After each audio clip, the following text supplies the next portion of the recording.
What is the strangest thing you've seen that you can't explain? Story 1. When I worked in the medical field, I had a dream one night about a patient of mine, a very kind elderly woman whom I visited once or twice a week. In the dream, she came to me, dancing, and called out that she wasn't hurting anymore. I was so happy watching her dance after seeing her decline for years. When I got to work the next morning, I told my coworkers about the dream, and later that morning, we got the call from her daughter that she had passed away the night before. I cannot explain that, but I'm glad I told my coworkers about it before the call, and not after. Otherwise, they'd never have believed me. Such a bizarre experience, but so wonderful to feel she was at peace. Story 2. Fall 2009, I was sick, like super sick. It was a few weeks before my amputation, and I was battling a severe bone infection. I was on all kinds of antibiotics. I had a PICC line and would dose my antibiotics through these little balls, and pain medication. I'm a huge Yankees fan, so my best friend got us tickets for the American League Championship Series game at Yankee Stadium. She pushed me around the stadium in a wheelchair with a ton of blankets on me. It was freezing, just to put a smile on my face. My friend leaves our seats to go get some hot dogs and snacks.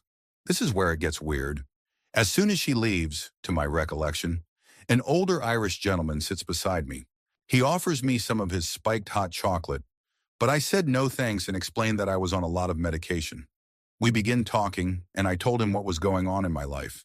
He asked if I was scared to have my leg amputated, and I told him that I was. I was really frightened of the unknown. He gave me some pretty valuable life advice and comforted me. He assured me that it would be fine. He told me that if you have to be an amputee, try to be the best damn amputee there is. My friend comes back with food and asks who I was talking to. There's no one next to me. I guess I must have hallucinated this, but I don't know.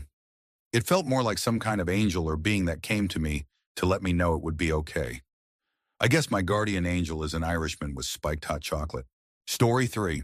I was driving home from work on the back roads and was behind a car that was the same make, model, and year as mine, just a different color. Further down the road, we both get into the turn lane to turn left onto a long, straight road with open fields on either side. The car in front of me turns onto this road, and I wait for a car to pass, then turn as well. It takes less than 5 seconds. However, when I turn onto the road, the car that had been in front of me is nowhere to be seen. This road has no turnoffs, and it's long and straight, so you can see pretty far ahead. The car had just vanished, and I still think about it today. I have a dash cam now, but I wish I had one back then because I question what actually happened that day. Edit. I am 100% sure the car didn't do a U-turn. The roads are really narrow, so they wouldn't have been able to complete the U-turn without making it a 3-point turn or driving partly into the field. I also would have noticed because, while there was enough time to make a 90-degree turn in front of the car coming from the other direction, there was nowhere near enough time to make a 180-degree turn without either causing a wreck or something else. After I turned onto this road and noticed the car was no longer in front of me, I looked all around and could see another car driving away behind me. But the car that looked like mine was gone. There was nowhere on that road where the car could have pulled off, or I would have seen it. It was still very light outside, around 6:30 in June, and the road was surrounded by cotton fields which don't grow high enough to cover a car. I have gone through every possible explanation, and there just isn't a logical one. Story 4. I was having a sleepover at home with a friend from school. We were watching a film when suddenly the weirdest thought came to me. Her dog had just passed. Obviously, I couldn't just blurt that out. So in the middle of the film, I weirdly asked, "Hey, by the way, how is your dog?" She was quite surprised, obviously. I had never met her dog, and she didn't talk much about it. She had only mentioned she had one. She answered that he was aging but doing well. We moved on, but I couldn't shake a weird feeling. Anyway, she went home the next day and called me after a while. She asked, "Why did you ask about my dog yesterday? How did you know? He passed away last night, round the same time you asked about him." I was both shocked and unsurprised at the same time.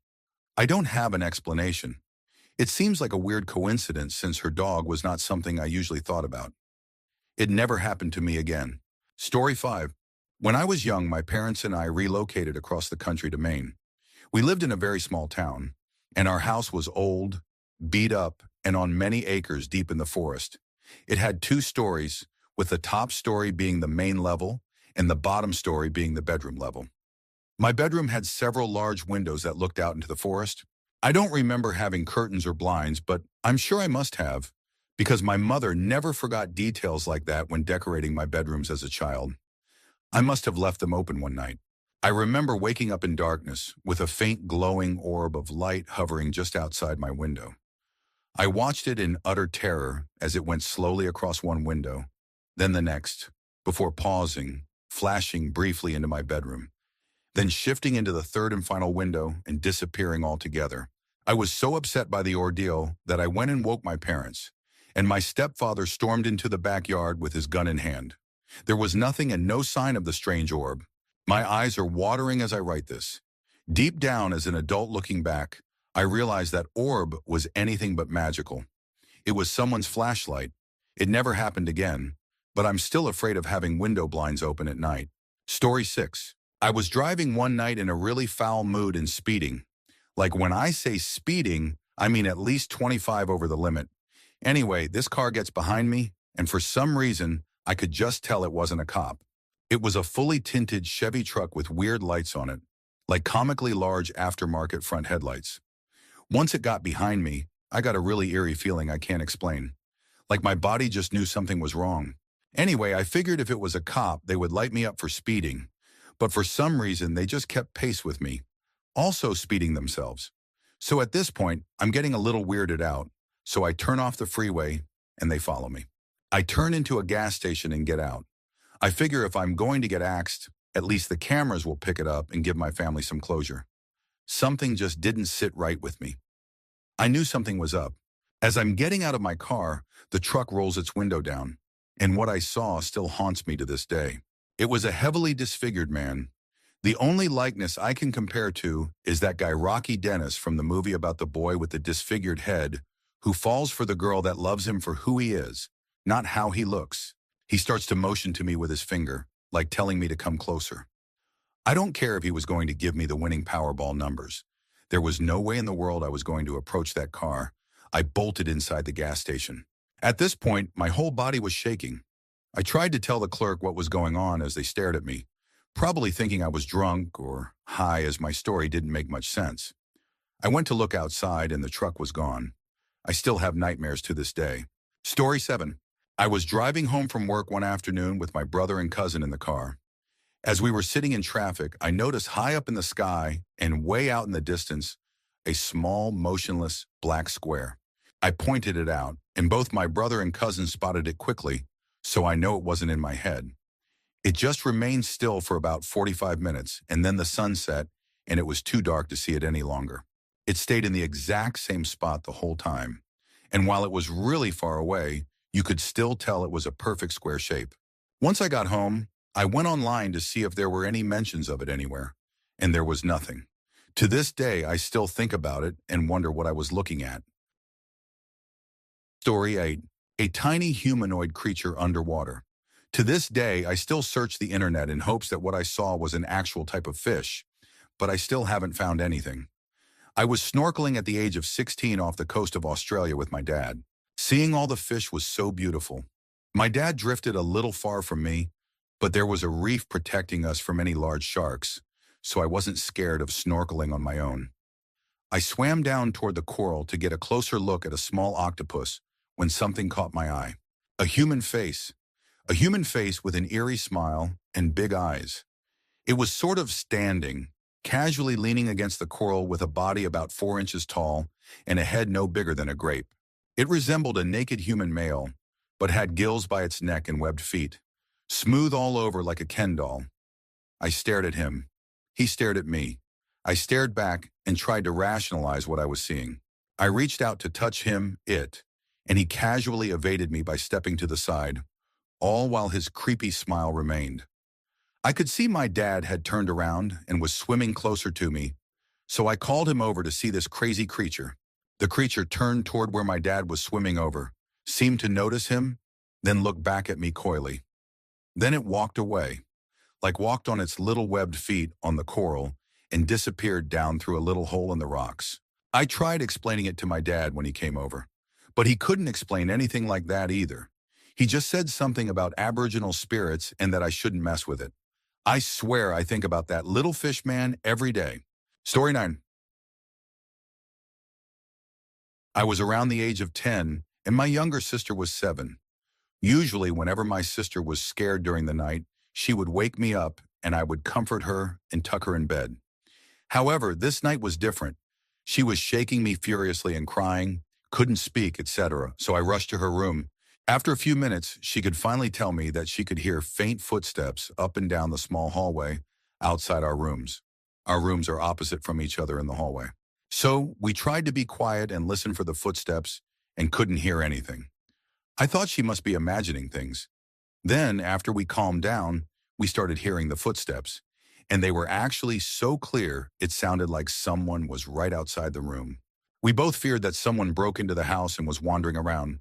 So, funnily enough, I grabbed a pillow to protect myself and my sister in case the intruder came inside.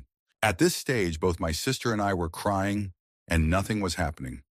After 2 minutes of hearing footsteps, I gained the courage to scream, "Help!" and ran down to my parents' room at the other end of the house. I woke them up and let them know what happened. Dad checked the entire house plus the backyard. Nothing. He then went back to sleep.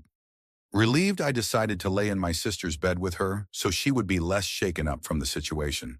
Around 15 minutes later, wide awake, a very, very loud screech happened in the kitchen for about 2 seconds, like something dragging on our floor tiles. Immediately, we both jumped up and screamed and cried. It was so loud my parents even woke up to see what it was.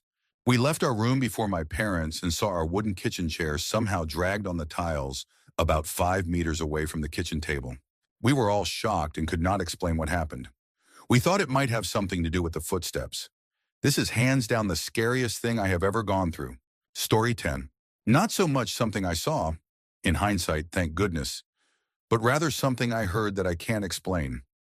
I was staying at my dad's place for the weekend when I was about 16, and he lived out of town in rural Australia, the kind of place you don't lock doors, etc. The house was pretty long, with my dad's room at the front of the house in a loft-style second floor, and my room was literally down the other end of the house, I would say about 20 meters away, down the end of a hallway with a few other rooms and a bathroom along the way. It was just he and I there that weekend, and I stayed up late on the computer and went to bed about 2 a.m., got into bed, and started listening to music to fall asleep. About 2 minutes in, I hear the door at the end of the hall slam shut, and I had not closed it. I immediately take my earphones out and go to call out, thinking it was my dad, when a bedroom door right next to it opened. No one occupied that room at this time. And I immediately got that shaky, shivering feeling all through my body, knowing something wasn't right and assuming someone had broken in. After about 30 seconds or so of silence, I hear a loud thud on the wooden hallway floor, like a stomp. After about 5 seconds, it happens again, and again, and again. It was in a rhythm. About halfway down the hall to my bedroom, there was a little bit off the side where the bathroom was, which had an old wooden sliding door that was extremely loud to open and close. After about 30 seconds of the stomping in the hall stopping, at this point I was nearly throwing up from fear, the bathroom door was reefed open with all the strength you could imagine, like how you'd picture someone doing it in a complete and utter rage. I sat there completely paralyzed thinking, my room is the next stop. I sat, waited, and nothing. I literally sat up in my bed until the sun came up, at which point I ran up to my dad's room to explain what had happened. We went through the house. Nothing. Nothing out of place. All the doors shut, which he had actually locked, all but one. My dad said he did not come down, and he's never been known to sleepwalk or anything in his life. I have never been able to come up with a rational explanation of what happened that night. I'm not someone who is much of a believer in ghosts or anything, but that night I just had a feeling that whatever was out there wasn't exactly human. I still don't know who or what that could have been, or why I didn't hear anything after the bathroom door being ripped open. Still get chills telling people that story, and even writing it out now. I feel so uneasy. Story 11. I'll preface this by saying I don't really believe in the paranormal or superstitions, although I find these topics super interesting. But something really weird happened one night after leaving a movie theater with a friend that I've never been able to rationalize.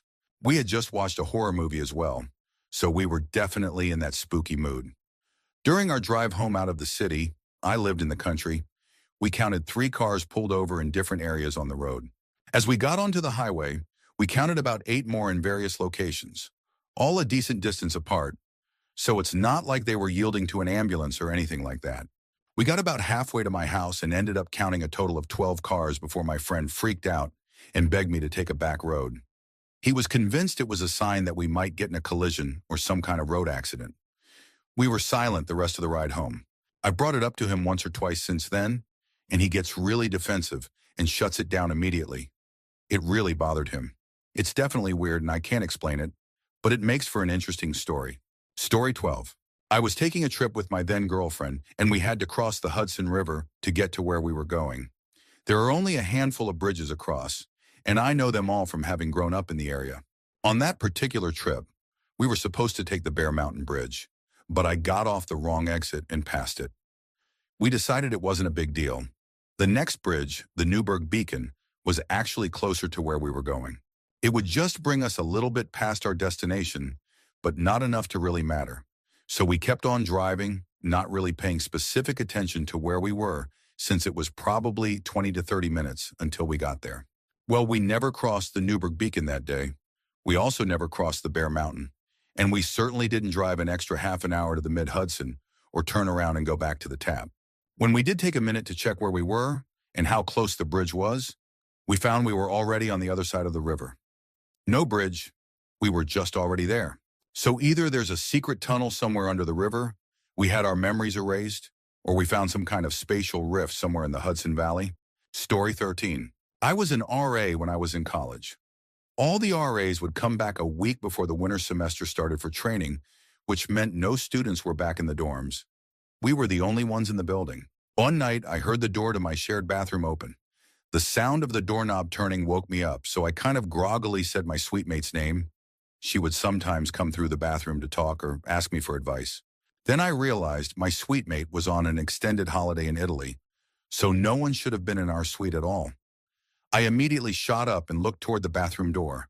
It was almost pitch black in my room, but next to the bathroom door, I could see the perfect outline of a human face wearing a flat-brimmed hat. I couldn't see the details of the face, but I could see shadows where the eyes, mouth, and nose would have been. It was as if someone was standing next to the door, staring at me. I had no idea what to do, because no one was back in the dorms. I knew that the nearest RA was 2 floors away and wouldn't hear me scream for help. I stared at the face for a few seconds, and it stared back.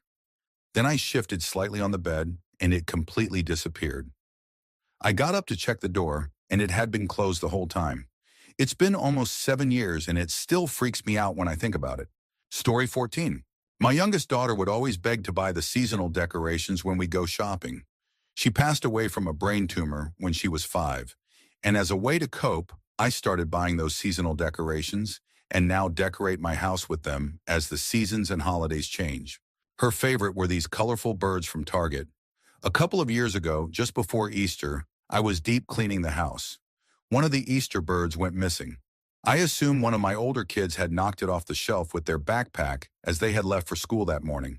I looked around where it should have fallen but couldn't find it. We had a younger dog who loved to chew up everything he could find. I checked all his usual hiding spots but couldn't find it. I continued to clean the house. Vacuum, dust, full top to bottom cleaning of the common areas of the house since I was home alone for the day. Finally, I'm done and still haven't found that bird. I found a lot of missing socks, Legos, and other stuff. I grab my cleaning supplies and say out loud, "Daughter, it's okay if you're playing with it, but will you let me know somehow so that I know the dog didn't destroy it?" I walk out of the living room and put the cleaning stuff away under the kitchen sink. I come back into the living room, and there that bird is. It is standing on its feet in the center of the living room floor. These birds have pipe cleaner-like feet, so they were difficult to get to stand right, and it is standing on its feet. I got a chill. I picked it up and looked it over. There weren't any teeth marks or slobber, so it hadn't been in the dog's mouth. I just said, "Thanks, daughter. You're welcome to play with it whenever you want," and put it back on the shelf. I have no way to explain it other than the paranormal. Story 15. When I was younger, I used to have this troubled friend. He had a brand new BMW. We used to be bad boys and buy alcohol with fake IDs. We were only 16, but we had a lot of fun just doing nothing. Smoking weed, drinking, dating girls, doing whippets. Think the movie mid-90s almost to a T. Well, one time we got detained by the police. We were just in the wrong area at the wrong time. I was very respectful to the police, and my friend was not so much. The female officer pulled me to the side and said, "Look, kid, you seem like a respectful young man. Why are you hanging out with this kid? He's bad news. I really think the next time you want to hang out with him, think twice."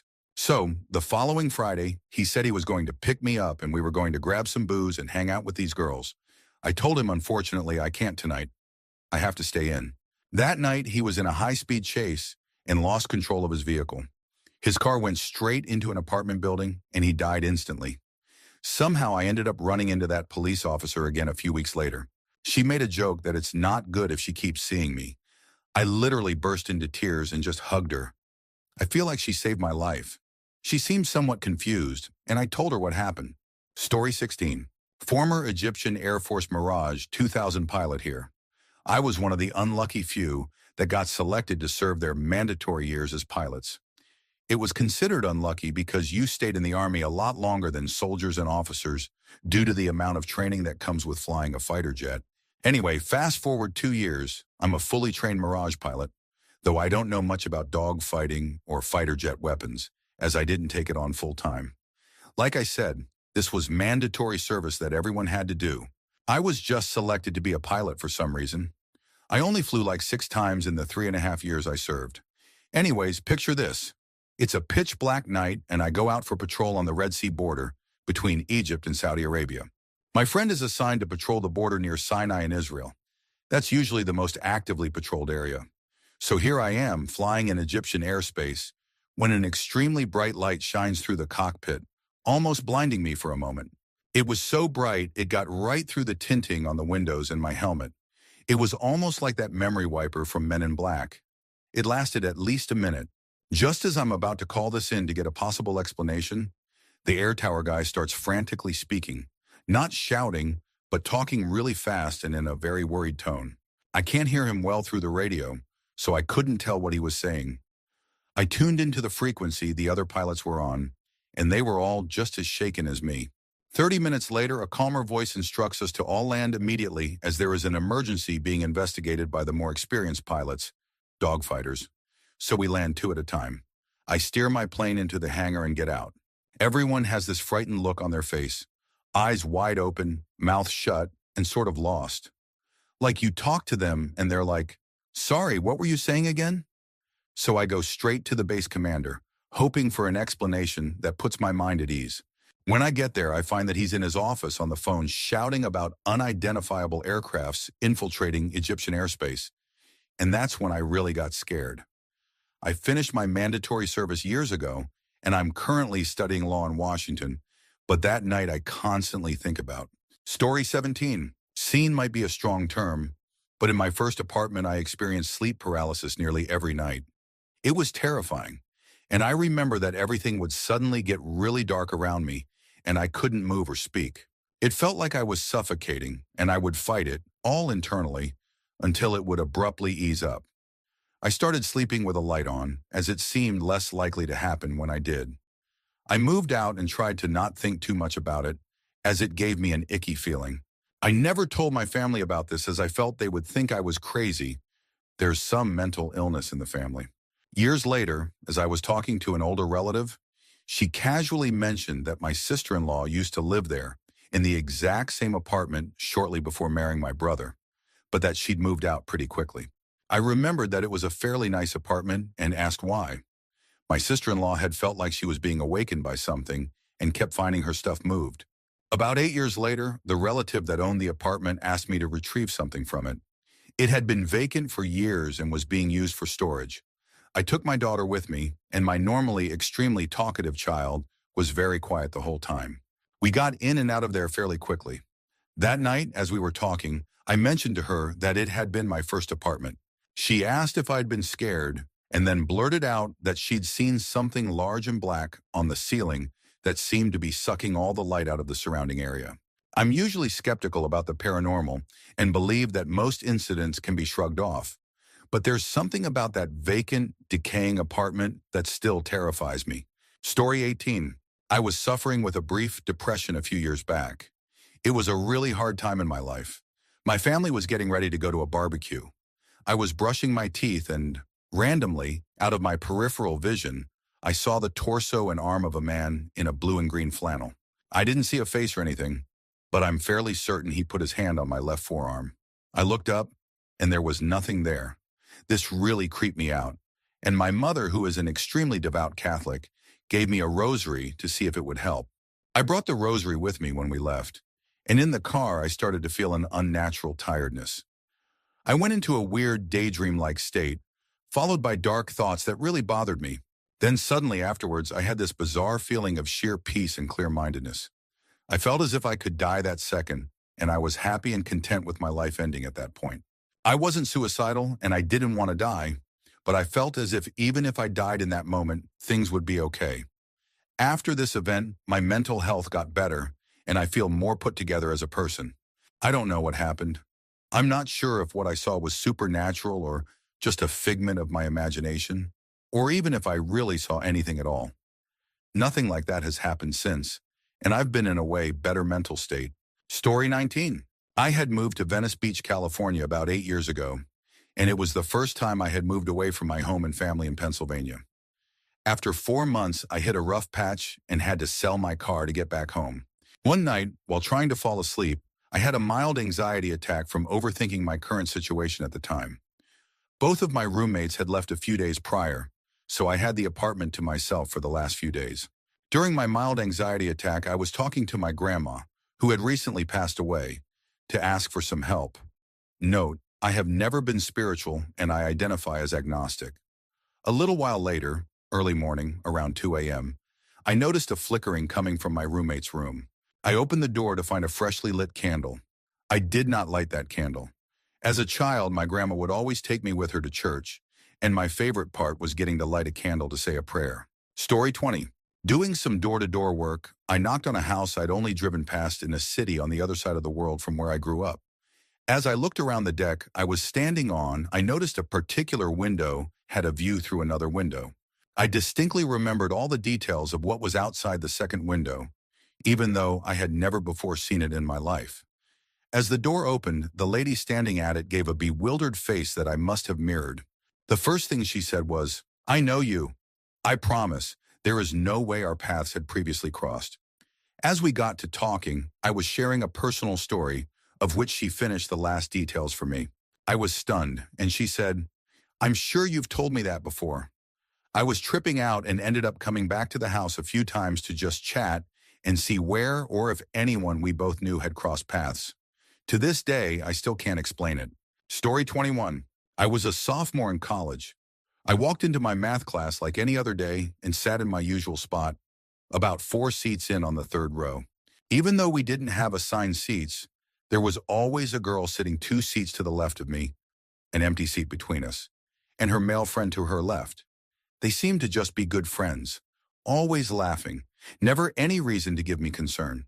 This day in particular, I sat down, got my spiral and pencil out, and just quietly sat there looking forward and thinking about what I was going to do after class. Suddenly, I got this eerie feeling. I looked up to my left and my heart practically stopped. The girl was staring straight at me, blank face, and her eyes were shining like a bright, piercing electric blue. Shining like lasers.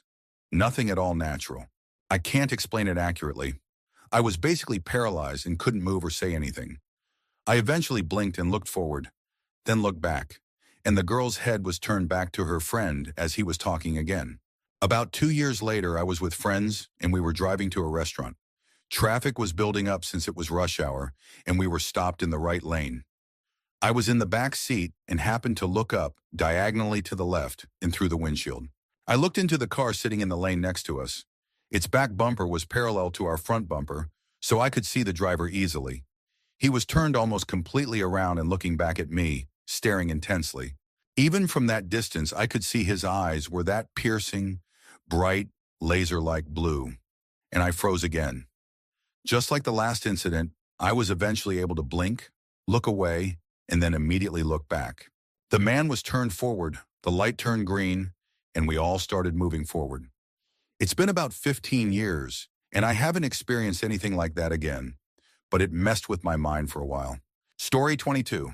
When I was a child, had to be about 6 to 7 years old, I woke up in the middle of the night and for some reason started fiddling with the blind to the window that was right above my bed. I did the thing where the blind shoots up to the top of the window accidentally.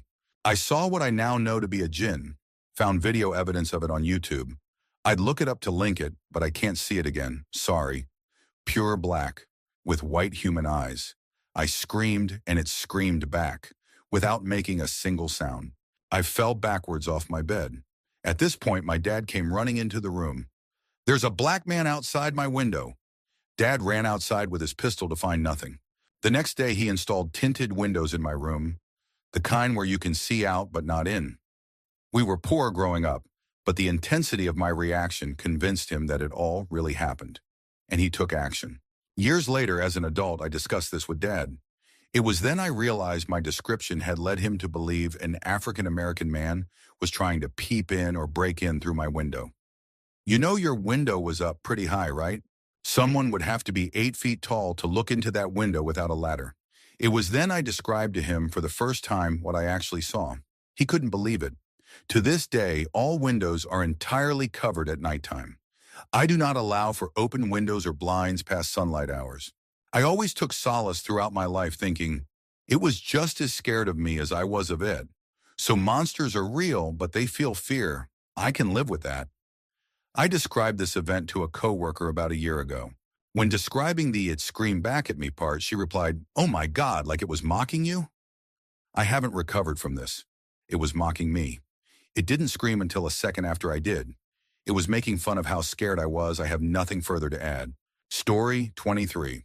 I didn't see anything, but I heard strange sounds when I went camping with my dad when I was 12 years old, back in 2007. We were sitting around the campfire at night when, out of nowhere, we heard this loud sound. My dad and I couldn't tell what it was. At first, we thought it was a jet, but it was a clear night and we didn't see any strobe lights at all in the sky. It wasn't a car or any large vehicle on the nearby highway, because automobiles don't sound like that. We couldn't tell if it was coming from the sky or the nearby mountains at this point. It was really loud and kept going on consistently for a long time, and we just sat there and listened. The sound went away and it was time to go to sleep. So instead of sleeping in the tent, my dad and I slept in his camper in the truck because I was too scared. Then late at night, I had no idea what time it was. That sound came back and it woke me up. I stayed awake with my eyes wide open until the sun came up. The sound never came back after that night. And we've gone back to that campsite multiple times over the years and never heard it again. You know, the funny thing is that around 2011 to 2012, people all over the world were hearing loud horn sounds coming from the sky, and those sounds are exactly what I heard at that campsite. I still get chills talking about it. Story 24. When I was in college, I shared a house with 7 more students in an apartment, flat, whatever you want to call it. I lived on the 3rd floor. I was socially awkward, so I didn't make friends with any of them. They'd leave the house at midnight to play football, and there was always this one animation student who stayed in the house with me. One night, I was staying up because I didn't finish my assignment as fast as I thought. Everyone either slept at their friend's house or played midnight football, but that night the animation student tagged along. So I was all alone in the apartment. Let me tell you about the apartment. It sucked. Almost all the lights were broken. My door handle was totally gone, leaving a weird circular hole. So I had to use my finger to actually lock or open my door through the gear, or whatever you want to call it. We reported it to the college department, but they never did anything. That night, I did my work in the dark at my study table in the living room. As I was working on my assignment, I heard a chair move in the room behind me. I had seen everyone step out of the house 2 hours earlier, so I knew I was 100% alone. I decided to close my laptop and go to my room and sleep. I stood up, and naturally my chair made a screech noise. The chair noise replied louder from the room behind me. I went to my room, used my nail to close the door, and tried to sleep. I woke up the next day with my door half open. I called my roommate and asked him whether he entered the room last night. He didn't. So there's that. I never really wanted to do work late at night again. At least that's what I told myself that day. 2 weeks later, I got an assignment that required me to stay up. I also took animation, and that stuff was tiring. I started around 10 p.m., and then my housemates went out to play football, except for the animation student, which calmed me a bit. Around midnight, he went out because he received a call while holding his motorcycle helmet. He was 100% not coming back, so I tried to do my work without overthinking about the room behind me. I couldn't roam around at night because the security guard would ask if I was trying to sneak into the girl's apartment. I had friends, but I didn't want to knock on their doors at midnight. So I called my mom, I saw her online, and we talked a bit about life and stuff. I calmed down and continued my work. Around 2 a.m., I heard it again. You know it's from the same floor because my floor was vibrating. I did what every stupid character does in movies. I stood up and checked the room. I'm not sure why. I just felt like if there was no one in the room, I'd convince myself there was nothing to be afraid of. I checked under the bed and everything. Nothing. I closed the room and continued my work. From my peripheral view, I could see that the door opened slightly more and more, but very slowly. Subtle, but you could tell. I was shaking, and to be honest, I kind of froze. And then I felt something touch my leg. It was a hanger. It hit my leg, and when I looked down, it was still moving and rattling on the floor. Something threw a plastic hanger from the room behind me. I decided that was too much for me, and I left the house and took a walk downstairs. The guard asked what I was doing. I lied and said I was waiting for my laundry to dry. There's a mini laundromat on the lowest floor. I didn't sleep at my apartment often after that. I decided to sleep at my house, which was around 40 minutes to an hour away, because of that experience. Apparently, my neighbor's house experienced something weird too, so I guess it's not just me. It's not really scary, but I felt uncomfortable not being able to explain what happened, and I don't like that. Now I'm doing much better. I have lots of friends, and I changed my course. It's a fun story to tell. Story 25. A few stories, actually. So for context, I was living in a rather small village with 300 inhabitants. The next bigger road is not too far away from us, but the road leading through our village is pretty small. The first story. When I was younger, I had a tree house. It was pretty cool, and we actually thought about having electricity and water up there, but we never did that. One night I couldn't sleep. I was watching my tree house, and all of a sudden this thing lit up. We never had any lamps there, so how could that have happened? It went out after a few minutes and never happened again. This story happened during the same time I was experiencing alien nightmares and had the feeling of being watched by something invisible.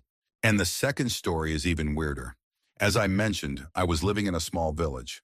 The next train station is about 6 kilometers away. Sometimes when my parents couldn't pick me up, I had to walk. It usually took me 45 minutes, more or less. One night I was at a friend's place, took the train to the next station, and from there I had to walk. I remember I took the train at 7 p.m., so I should have been home by 8, right? 10 minutes on the train, 45 minutes walking. It took 2.5 hours for me to get home, and I can't explain what happened on the way. Still thinking about it today. Story 26. Sleep paralysis is a hellish thing. If you have it, you'll never be more scared in your life. As a preteen, the only thing I'd do was play my Xbox One. There was a little pad in our backyard that was basically just a tiny house. My parents trusted me enough to let me live out there. So me, being an addicted gamer, would always stay up countless hours on Battlefield, Black Ops, and Minecraft. Eventually, insomnia caught up with me. Around 4 o'clock one morning, I decided to call it quits because I was a tired boy. I went to sleep, and 2 hours later, I woke up to see twin girls in ripped white medical gowns standing in the corner of my room. They had long black hair that covered their faces.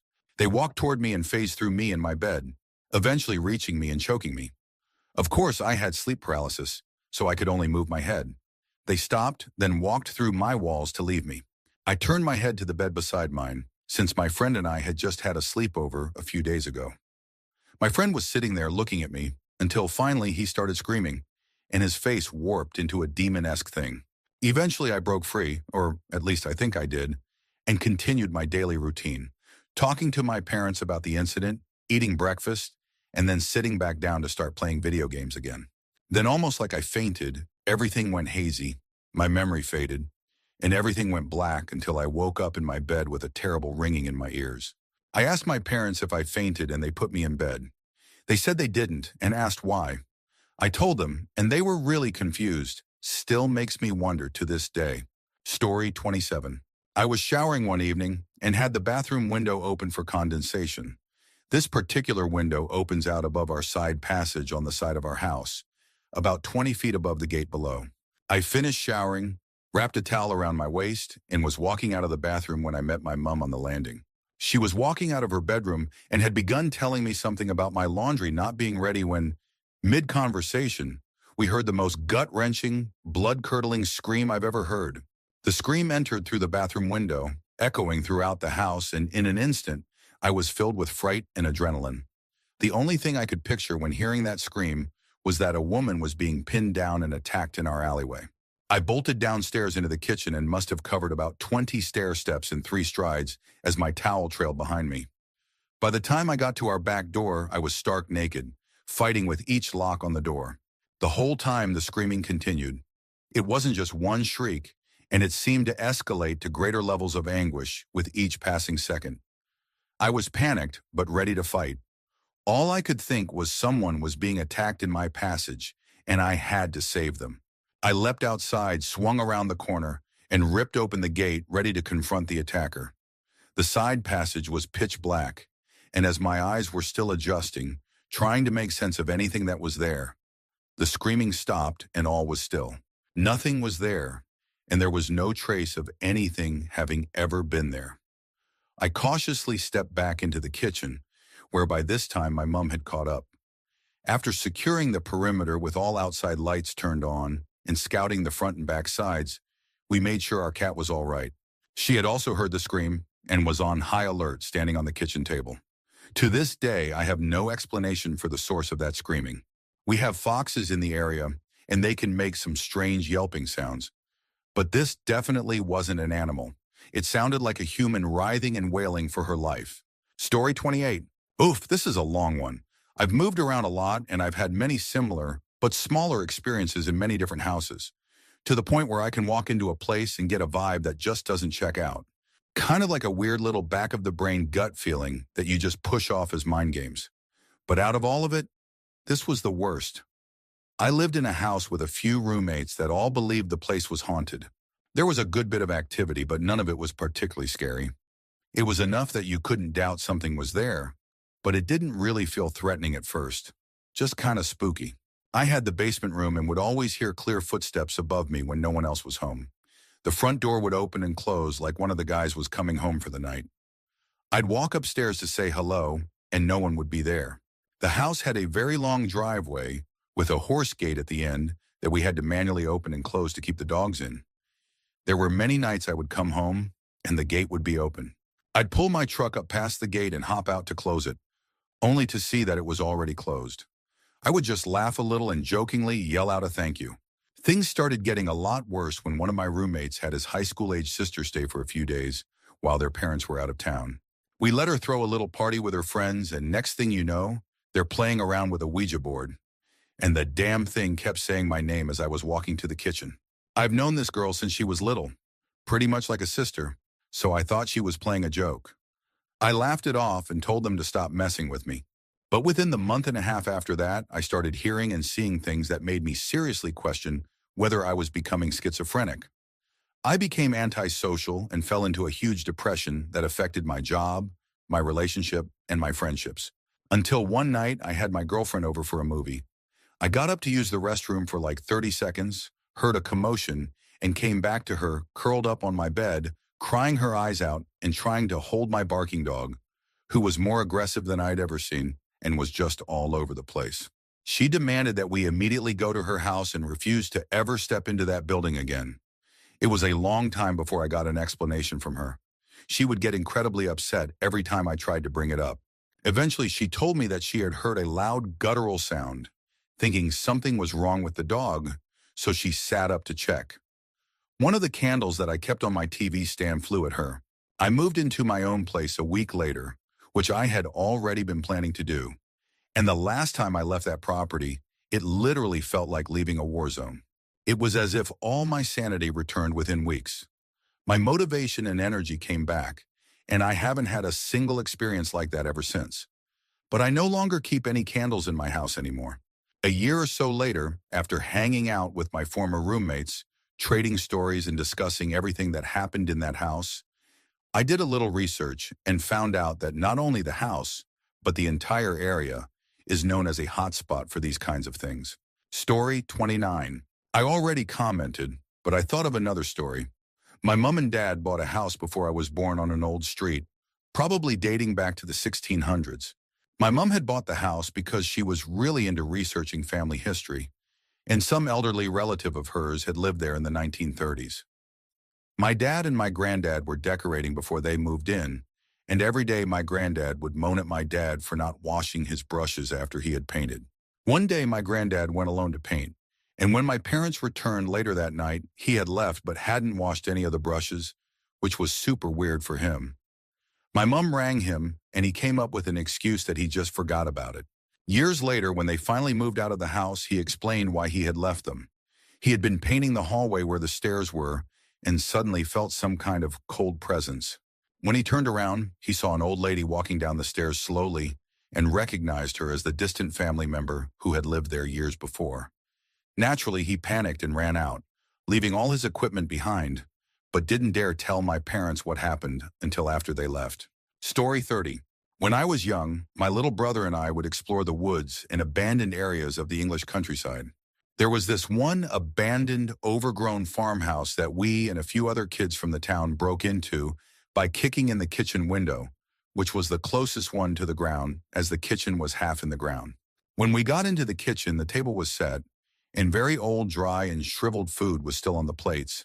To us, it seemed like the family that lived there just got up during dinner, left, and never came back. We explored the rest of the house, and the furniture was all there, covered in dust, cobwebs, and animal droppings. It was awesome, our own little secret clubhouse. There was only one room we couldn't get into.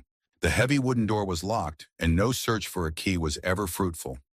I couldn't explain it at the time, but I had to get into that room to look around. Call it the video game completionist side of me. Myself and a few others found a heavy tree branch outside that we used as a battering ram, and after many, many swings, we finally got the door busted enough to open. Inside the room was no furniture except one cabinet, fastened to the wall. Inside the cabinet was a single china doll. While it wasn't creepy looking, the whole situation gave me, my brother, and our friends the chills. We hastily pulled the door as closed as it would go and left the house for the night. That night, a thunderstorm rolled through town, and the next time we got out to the farmhouse, it was nothing but rubble and burnt wood. It had been a few days since the storm, but we figured it had been struck by lightning and burned to the ground. Being curious boys, we sifted through the ashes, because why not? That is, until I uncovered that cabinet in near-perfect condition, with very little burn marks on it and the doll inside, perfectly intact, just staring at the sky. It freaked me to my core, and I've never run away from anything faster in my life. I never went back, and by the next year, my dad had been posted elsewhere in the country, and we moved. But I've never shaken the feeling that the lightning didn't start the fire, nor did the family just leave. Story 31. I work in film and TV production. For an ad shoot, we rented a DV camera from a local vendor. It wasn't going to be our main camera, but just a backup for second unit or for continuity. Now, these cameras are usually in constant use, so when you get one, it might still have footage from the previous shoot on its tape or memory chip. You just delete it and tape over it. The camera operator who was supposed to use it called me over to show me the footage from the previous shoot. For some reason, he didn't want others to see it and was being quite furtive about it. He showed me what looked like footage from a PR event, where a popular actor was giving an interview and talking about some product launch. In the middle, she seemed to get more and more agitated, lost her train of thought, and then snapped at the cameraman. It was the kind of clip you'd expect to go viral. Celebrity losing their cool. I laughed it off, but the camera guy was still very nervous about it. Then I realized why. This actor had died by suicide just a week ago. Honestly, the tape could have been shot the day, or very close to the day, it happened. Once I saw the footage with that context, it suddenly felt very disturbing, like I was watching a real moment of unraveling. I deleted the footage and double-checked that it was gone from the camera.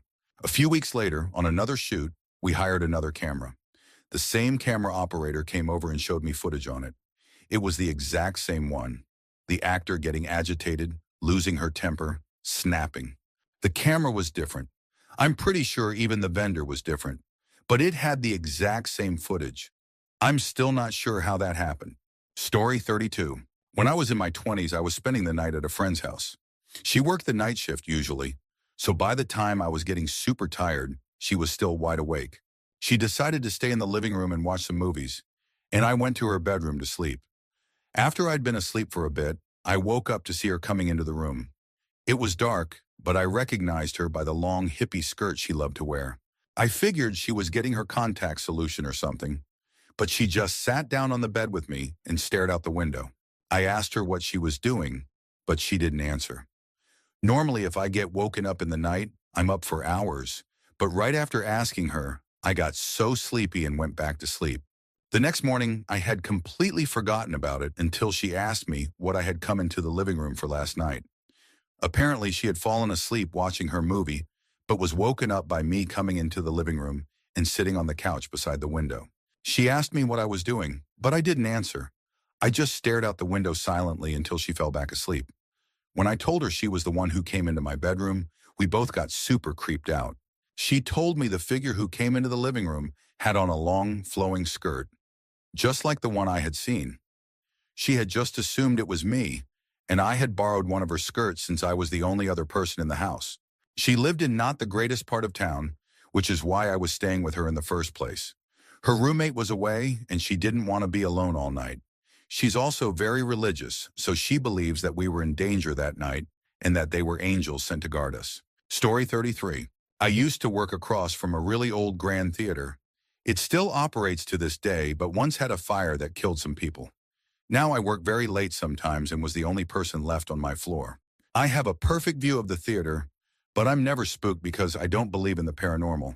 But one night, when working alone, I could swear I heard some muffled singing from the ladies' toilet. Muffled enough to make you question if it's really there or just background noise that sounds like it. Being the only person there, I decided to check, as I was 100% sure I was alone in the office. Probably the entire building. Nobody. Then came the faint smell of burning, not like toast or coals or cigarettes, but of timber burning, which is quite distinct. It dissipated, and I thought it was just my imagination, because neither smell was present near the kitchen area. I resumed working, only to notice that the foyer light had now gone dim. Not out, but dim. It's a standard on-off switch, no dimmer. At that point, I decided work could wait until tomorrow. I closed up and left. It never happened again after that, but sometimes I still wonder. Story 34. My husband and I were asleep one night, and I woke up from a crazy nightmare and decided to use the restroom. As I walked around the bed, I noticed he was wide awake. It startled me, since it's not uncommon for me to wake up and use the restroom, but in all our years together, I've never seen him awake during those hours. He works a lot and usually sleeps through the night. We both asked each other if everything was all right and eventually went back to bed. The next morning we were chatting and I mentioned our 3 a.m. meeting. He told me he was having a nightmare about our oldest child and how they were in an elevator together when she suddenly ran out and got lost. He was frantically searching everywhere and walked into a room with many children whose hands were bound, including our child. Then he woke up in a panic before he could save her. I sat across from him with my mouth wide open in absolute shock. I had dreamt that I was with the same child on an escalator and she suddenly got lost. When I found her, she was at the bottom of the escalator with her hair entangled in the stairs, quickly being pulled into the mechanism, about to be shredded. I reached out to pull her out, but as my hand was outstretched, I woke up in sheer terror. We basically had the same terrifying dream about our shared child being lost, then found, and woke up right before we could save her, at the exact same time in real life. Story 35. In high school, there was a smoky, greasy spoon diner my friends and I used to go to at night to drink coffee. It was one of the only places in town where teenagers could hang out without being made to order full meals. We went there enough, almost every day, that we got to know the waitresses by name and made small talk with them. One night we went in, and there was a new waitress, so we started asking her about herself. She said her husband was a truck driver, and they moved around a lot. We said that made sense since he was a trucker, and she replied, "No, We move around a lot because the longer I live in a place, the more I know about people, because I'm psychic. Eventually, we have to move. She left the table, and we started laughing and making fun of how crazy that sounded and how that was on brand for this diner. Maybe 20 minutes later, she came back, sat down at our booth, grabbed my friend's hands and told my friend her whole life story. Not vague stuff, but incredibly detailed pieces of her life, like, you were sexually abused by an adult family member when you were 3 in the bathroom during another family member's birthday party. Your family knows about it and believes you, but thinks you should just get over it. Every single thing she said was accurate, and she talked for maybe 5 minutes without my friend responding or doing anything except turning pale. We saw the waitress maybe once or twice more, and then she didn't work there anymore. To this day, I still tell people that I don't believe in psychics, but that I met one once. Story 36. This happened when I was 16 or 17. I never met my paternal grandmother. She died 2 years before I was born, and my father never really talked about her because feelings weren't considered manly. And I had never even seen a picture of her because all our photos were in a storage unit in a different city. I had a dream one night that I was suddenly walking around a nice little house and came into what looked like the living room.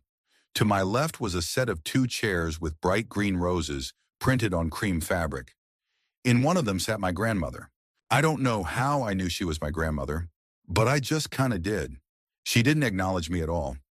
Across from her was an old box television playing a program with a man singing for a live audience.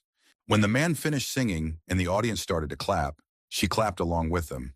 And then my dream ended. The next morning I went out to the living room to see my dad, and I told him I had a weird dream about Grandma. He kind of scoffed, but when I mentioned the chairs, his eyes went wide. He immediately got up from his chair, fetched a small tin box from a cabinet in our entertainment center that I had never seen before, and started pulling out tons of old photos until he found a picture of my elderly grandfather in the very chair I described. He said my grandparents had had those chairs since their wedding, and he got rid of them when I was an infant. I then told him the rest of the dream, and when I mentioned the clapping, my dad said, "That's exactly what she used to do. She always clapped when she watched a good performer on the television." We were both baffled. My dad dismissed it by saying, "Well, that's very interesting," and then kind of shut himself in the den for the rest of the day. I still don't understand how it happened. I couldn't have known any of the information in my dream. I'm happy that I at least got to see her once. Story 37. I decided to watch Paranormal Activity for the first time with my dad up at our family cabin in northern Wisconsin, in the middle of winter, and as far out in the country as you can get. Not many other people around, especially in winter. Anyway, we're big horror movie guys, so we were really excited. It got dark, and we turned all the lights off except a little nightlight at the end of the hallway to see the bathroom door.